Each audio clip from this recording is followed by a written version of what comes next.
வெற்றி வேணியை பார்த்ததும் அவகிட்ட வந்து, பேண்ட்ரியில இருந்த பிளேட் எல்லாம் ரொம்ப நாளா காணோம். பேண்ட்ரியோட பிளேட்டும் கிச்சனோட பிளேட்டும் ஒண்ணா இருந்ததுனால மிக்ஸ் ஆயிடுச்சு போல. இப்ப பேண்ட்ரியில பிளேட்ஸ் இல்லாம கஷ்டமா இருக்கு. நீங்க அந்த பிளேட் எல்லாம் எடுத்து கொடுத்தீங்கன்னா நல்லா இருக்கும். அதெல்லாம் எடுத்து தர முடியாது.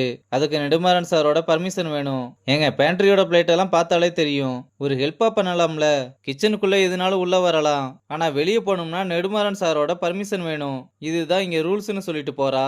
அப்புறம் ரகுபதியும் வெற்றியை கூப்பிட்டு, அந்த கிராமத்து உணவுகளை இந்த ஜெனரேஷனுக்கு ஏத்த மாதிரி ஆல்டர் பண்ணி, நீ கொடுத்த ஐடியா ரொம்ப நல்லா இருந்தது.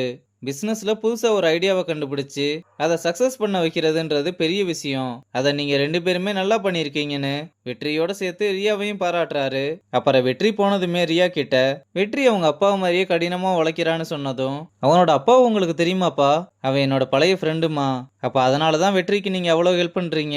அப்படிலாம் இல்லம்மா, நான் இதெல்லாம் பண்ணலைனாலும் அவனுக்கு இருக்க திறமைக்கு நிச்சயம் பெரிய ஆளா வருவான்னு சொல்றாரு. அப்படியே ரியாவும் கிளம்பி வெளியே வர, தீபக் வந்து என்ன சந்தோஷமா இருக்க மாதிரி தெரியுதுன்னு கேட்டா, ஆமா ஏதோ இருக்கேன்னு சொல்றா. அப்ப திடீர்னு ஒரு மாதிரி தலை சுத்த, தீபக் அவளை பிடிச்சு உட்கார வச்சா, கைய உதறி விட்டு எனக்கு ஒண்ணும் இல்லைன்னு சொல்றா. நீ எதுக்கு இவ்வளவு கஷ்டப்படுற? குழந்தெல்லாம் பிறந்துருச்சுன்னா உன்னால ரெசார்ட்டை பாத்துக்க முடியாது. ப்ளீஸ் நான் சொல்றத கொஞ்சமாவது புரிஞ்சுக்கோ. உன்னை, நம்ம குழந்தைய, இந்த ரெசார்ட்டை எல்லாத்தையுமே நான் பாத்துக்கிறேன். நீ தான் எப்பவும் பிஸியா இருப்ப. இப்போ உனக்கு வேலை இல்லையா? இல்ல, நான் என் டீம் கிட்ட பேசிக்கிட்டு தான் இருக்கேன்னு சொல்றான். ஆனா அவன் இப்ப சொன்னது பொய் சொன்ன மாதிரி தான் தெரியுது. இங்க வெற்றியும் ஃபுட் எடுத்துட்டு போகும்போது எதையோ பார்த்து சடனா நிக்க, அப்படி என்னத்த பாக்குறான்னு பார்த்தா விக்கியும் வேணியும் தனியா நின்று ரொமான்ஸ் பண்ணிக்கிட்டு இருக்கத பாத்துக்கிட்டு இருக்கான். அப்ப அவனை விக்கியும் பார்த்து, இங்க என்னடா பாத்துக்கிட்டு இருக்கேன்னு கேட்டா, டேய் டோரை மூடிட்டு பண்ணுங்கடான்னு சொல்லிட்டு போறான். அப்ப நெடுமாறன் 2 வேலையாளுங்களை வச்சு ஏதோ பூச்சி மருந்து அடிச்சிட்டு வர்ற மாதிரி தெரியுது.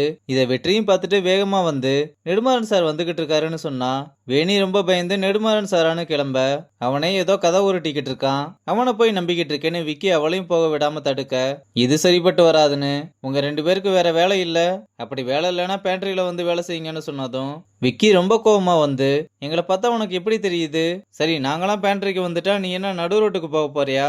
இல்ல, நீங்க பேண்ட்ரியை பார்த்துக்கிட்டா ஏதோ ஸ்டார் செஃப் காம்படிஷன் வருதுன்னு சொன்னாங்க, அதுக்கு நான் பிராக்டிஸ் பண்ணுவேலன்னு சொன்னதும், யாருடா நீ? டீ ஆத்திரவெல்லாம் ஸ்டார் செஃப் ஆக முடியாது. ரூல்ஸ் என்னன்னு தெரிஞ்சா நீ எல்லாம் இப்படி பேச மாட்டேன்னு அவன் கூட வாக்குவாதம் பண்ண. அப்ப நெடுமாறன் இதை பார்த்துட்டு வந்து, இங்க என்ன சத்தம் போட்டுக்கிட்டு இருக்கீங்கன்னு கேட்க, இவன் தான் செஃப் எங்களை பேண்ட்ரியில வேலை செய்ய சொல்லிட்டு அவன் ஸ்டார் செஃப் ஆக போறானா?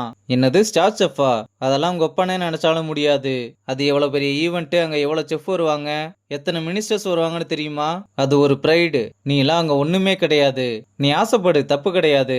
ஆனா அதே மாதிரி அது எதுவுமே நடக்க போறது இல்லைன்னு மனசுல வச்சுக்கோ. இவன்லாம் ஸ்டார் செஃப் ஆக போறேன்னு பேசுறான்னு கடுப்புல கிளம்புறாரு. அப்புறம் வேணியும் விக்கி கிட்ட, வெற்றி நம்மளை காப்பாத்ததான் ஒம்பளுத்தான்னு நினைக்கிறேன்னு சொல்ல, அவன் நம்மளை காப்பாத்தினானா? நெடுமாறன் அங்க வர வச்சதே அவனாதான் இருக்கும். சும்மா எதையாவது சொல்லிக்கிட்டு இருக்காம போய் வேலையை பாருன்னு சொல்றான். ஆனா வேணி அப்படியும் வெற்றி பண்ணது நம்மளை கண்டிப்பா காப்பாத்துறதுக்காக தான் இருக்கும்னு நினைக்கிறா. இங்க வெற்றி நம்ம பசங்க கிட்ட, நம்ம ரெகுலரா ஸ்டாக் வாங்குற கடையில முன்ன மாதிரி ஸ்டாக் வர்றது இல்லைன்னு சொல்லிட்டாங்க. கடைக்காரங்க கிட்ட கேட்டா திரும்பி வருமா என்னன்னு தெரியலன்னு சொல்றான். பேசாம வேற டீலர் கிட்ட கேட்டு பார்க்கலாம்ல.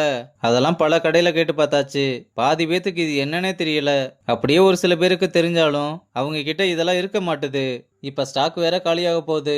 என்ன பண்றதுன்னே தெரியலன்னு வெற்றி புலம்பிக்கிட்டு இருக்கான். அப்புறம் வேணியும் வெற்றியை பார்க்க வந்து பேண்ட்ரியோட பிளேட்ஸை கொடுக்க, வெற்றியும் வந்து கொடுத்ததுக்கு தேங்க்ஸ் சொல்றான். அவளும் அப்படியே ஒரு காஃபி போட்டு கொடுன்னு கேட்க, போய் உட்காருங்க எடுத்துட்டு வரேன்னு சொல்றான்.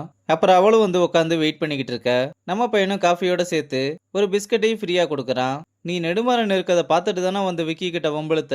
இல்ல, நீங்க லவ் பண்ற மேட்டர் அவருக்கு தெரிஞ்சா என்ன பண்ணுவாருன்னு தெரியல, அதனாலதான் அப்படி பண்ணேன். நீங்க எதுவும் தப்பா எடுத்துக்காதீங்க. அட நீ வேற, நான் தான் தேங்க்ஸ் சொல்லணும். அவர் மட்டும் பார்த்திருந்தா எங்களோட வேலையே போயிருக்கும். அது மட்டும் இல்லாம எங்கேயுமே வேலை செய்ய முடியாத மாதிரி பண்ணியிருப்பாரு. அப்ப நீங்க வேலையில இருக்கிறது என்னாலதான்.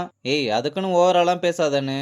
இதுதான் அந்த ஆர்கானிக் பிஸ்கட்டானு அதை டேஸ்ட் பண்ணி பார்த்துட்டு ரொம்ப நல்லா இருக்குன்னு அவனை பாராட்டிட்டு இன்னொரு பிஸ்கட்டையும் எடுத்துட்டு வர சொல்றா. இங்க ஜான் வேலை பார்த்துக்கிட்டு இருக்கும்போது ஐசு வந்து, உங்ககிட்ட கொஞ்சம் பேசணும்னு. ரம்யா கோல்டு ஸ்டோரேஜ்ல மாட்டினது இப்ப சாப்பாட்டுல மருந்து கலந்ததெல்லாம் வச்சு பார்க்கும்போது கிச்சன் டீமை யாரோ டார்கெட் பண்ற மாதிரி தெரியுது.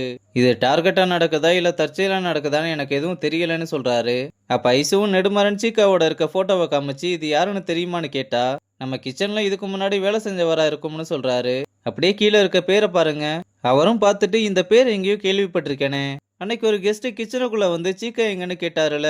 ஆமா ஆமா, எனக்கு ஞாபகம் இருக்கு. ஆனா இவரை யாருன்னே தெரியாதுன்னு செஃப் சொல்லிட்டாரு. ஆனா இதுல 2 பேருமே சிரிச்ச மாரி இருக்காங்க.